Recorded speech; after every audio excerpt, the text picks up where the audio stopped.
Bom dia, boa tarde, boa noite, meus queridos e minhas queridas. Aqui quem nos fala é o Bolha, passando só para avisar que esse vídeo vai ter perguntas, comentários e respostas em inglês e a legenda vai sair assim que eu tiver um tempo de fazer, mas fique tranquilo que ela sai. Se você quiser fazer, fique à vontade também, beleza? Por agora é só, bora pro vídeo. Good afternoon. I have two quick questions. The first one is that I want to know why Hawk didn't play today and Sarkis made the support hold. And the second one is because Rainbow tweeted saying that he got an injury this week and was playing with some injury. He was hurt. Can you tell some details about this injury?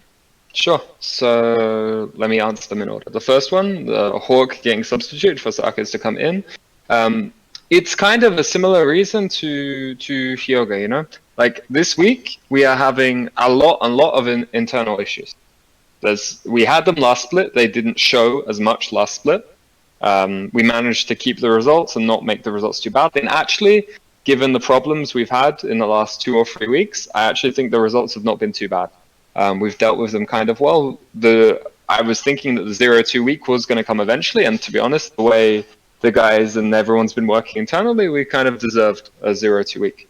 For me, when you're in a bad situation, so if I look at yesterday's game that we played, if I maintained the same starting roster as yesterday, I think the same result would have happened, right? Like we played bad yesterday with the roster we had. Therefore, if we play again the next day, we're still going to play bad. So for me, something needed to change.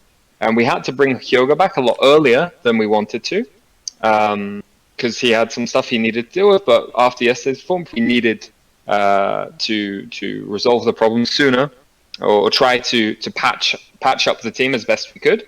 And then before going out, it's more of a vocal thing. Something that Rainbow offers when he was in jungle and when he's in mid lane that he offers to the team is he's really vocal and really active in communication. This is something that we had issues with last split and continuing this split with Hyoga and Hawk as a duo. They're working on it internally, but it wasn't quite at the level we needed it to be at. Sarkis and Rainbow are our main 2 shot callers in game. We felt that putting Sarkis in on support, he could use his ability to shot call better in game, and hopefully that would pull us across the line, because yesterday the communication was just not there. It was just not there. Rainbow was on point, but without Sarkis in the game, the communication was just not there yesterday, and we just fell apart yesterday. To answer your second question about Rainbow, Rainbow had I think it was on his back, his lower back injury. He had a fall, I guess you'd say. He had a fall and suffered an injury on his lower back. He's kind of playing with some discomfort when he's sitting down. Again, it's something that will heal over time, but it happened, yesterday? Yesterday or the day before? 2 days ago, maybe? Yeah, Friday or yesterday. I can't remember. I think it was Friday before our game on Saturday.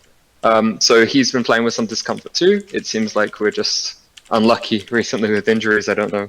I didn't think esports you'd suffer so many physical injuries, but there you go.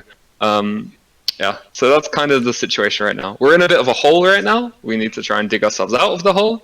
And you know, you've seen other teams in holes recently, and this is just something we need to come back from sooner rather than later, I would hope. Okay, thanks. No problem. Hello, Mora. Wesley Pereira from the Clutch Spots.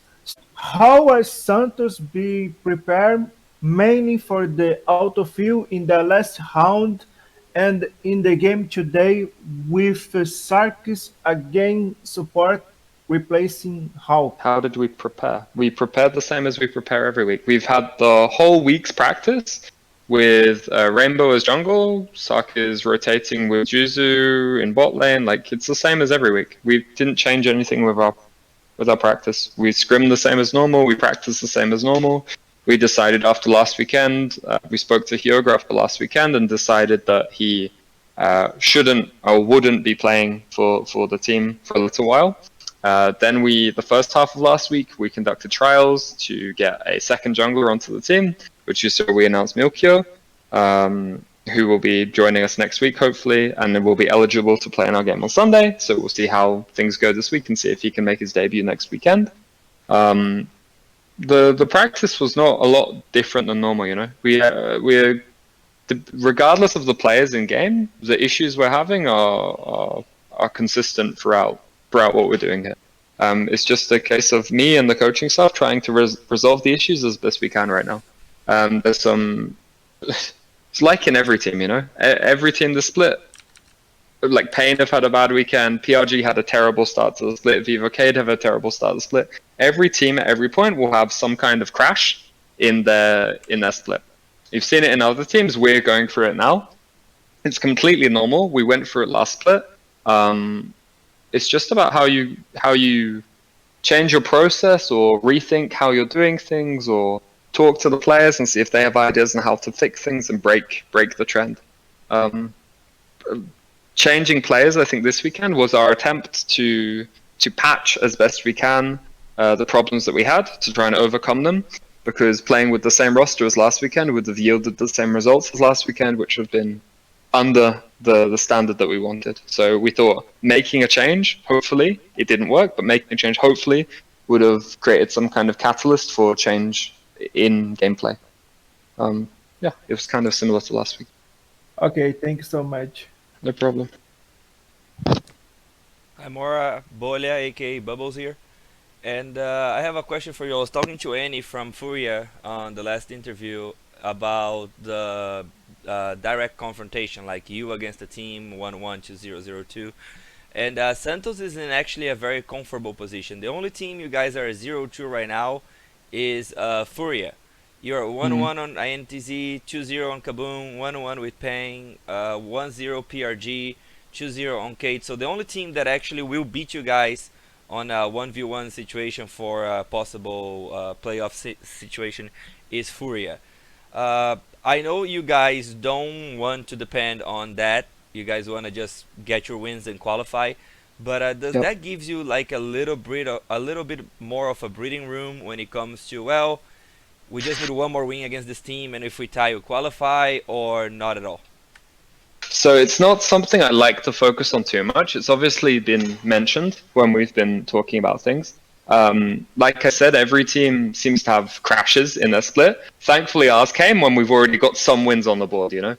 We weren't like a 0-6 starting position and we've had to climb our way up. No, we're already doing relatively well, and we're now just having to try and maintain and fix the problems to see what we can do. We had a similar problem against Falcol last split. I don't know why. We just always lost against Falcol. Then in playoffs, we 3-0'd them. I have no idea. I can't explain it. We study Furia just like we study every other team.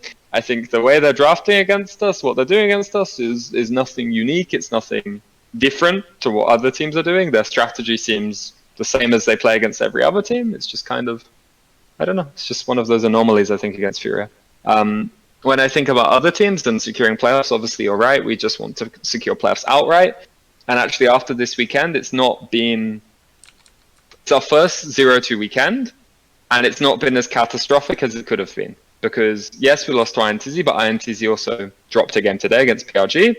Kaboom 2-0 this weekend, but Pain dropped games this weekend also. So the pack is kind of tightening, you know.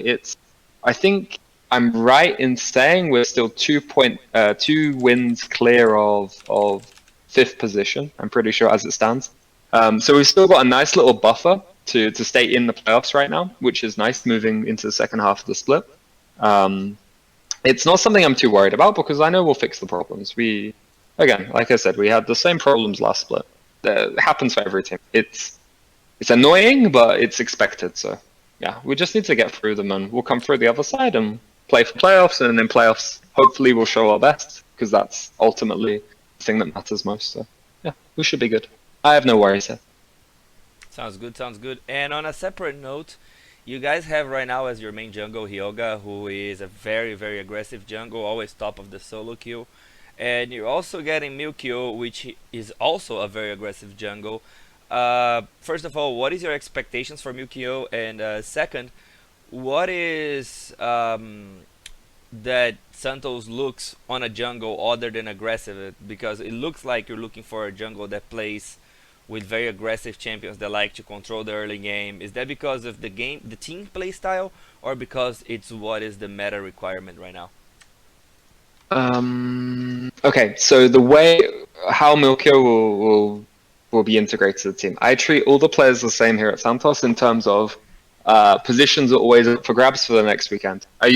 We don't train the whole week with the same 5 players playing the entire time. Jackpot and Arise are constantly swapping in and out. I think it's only Rainbow that's consistently playing mid lane because obviously we don't, apart from last week where we're trying Jackpot in mid, but we don't really have another mid laner to play. For me, every role apart from mid lane right now, because we don't have another mid laner, works as a contested spot in this team. It's for the players to show me and the rest of the coaching staff that they deserve to play the following weekend. And the idea with this is it shows competition in the team, makes every player work harder.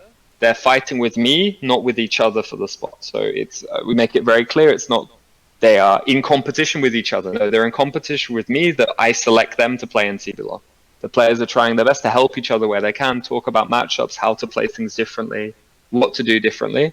Milkio will just come and he'll be involved in this whole process. So Milkio will get games in practice, and it's all on him to whether he plays in cblol or not. If he performs badly in practice or he doesn't show the qualities that we're asking from him in practice, then he won't play in cblol. If he comes in with a really great attitude, doing exactly things we're asking him to do, playing the way we want him to, playing with the guys really well, then he'll play in cblol. There's no doubt in my mind. I want to just put a little caveat on the end of that about Arise yesterday. The reason why Arise was not playing today had nothing to do with his gameplay and nothing to do with his performance. He had, in my mind, for his debut cblol game, he had a really fantastic game. Really fantastic early game, and we just fell away as a team. It shouldn't be taken away. Arise will feature again for us to split. There's no doubt in my mind about that. On your second point about what we look for in junglers, obviously for me, the first qualifying factor to get picked up by a professional team is you have some quality in your gameplay, right? You have the ability to play the game. That was our first criteria when looking at junglers. We had a shortlist. We had trials earlier this week. We trialed, I think, 3 or 4 different junglers, checked all of them against each other. These were not against random teams. These were against other cblol teams that we practiced to check their level against other cblol junglers. Milkio was kind of considerably better than the other guys in how he performed. He showed us he could listen to feedback well, he could play a wide range of champions, he could play aggressively, he could play supportively. The reason why you're asking about aggressive play, for me, on this team, we have some very, very talented players. We have some really talented solo laners, especially Rainbow and Jackpot are very, very talented, and Arise, if he comes into top, is also very, very talented mechanically. The role I like the jungler to have in this team is to ensure that my laners can play their lanes properly, and then not getting camped like we saw when we played Kaboom in our first game with Revolta, that they have the ability to use their qualities to play the game properly. It's not so much aggression, but if my jungler can see the enemy jungler, then the enemy jungler cannot possibly be ganking a lane. So they can play their 1v1s properly, or their 2v2 properly. I really have faith in the guy's ability here, and I really think that once we get our act together as a team, our individual qualities can show. If I look again at the game today, I think there was a lot of the mistakes that came were mainly team mistakes. A lot of team mistakes. If you look at individual play, actually the guys did some really nice things today. But individual mistakes mean we messed up. Team mistakes mean we mess up too much, and that's how it is. You know, we need to work better as a team. That's the long and short of it. Thank you, my friend, for the answers, for the time, and for mentioning Arise. I appreciate that. No problem.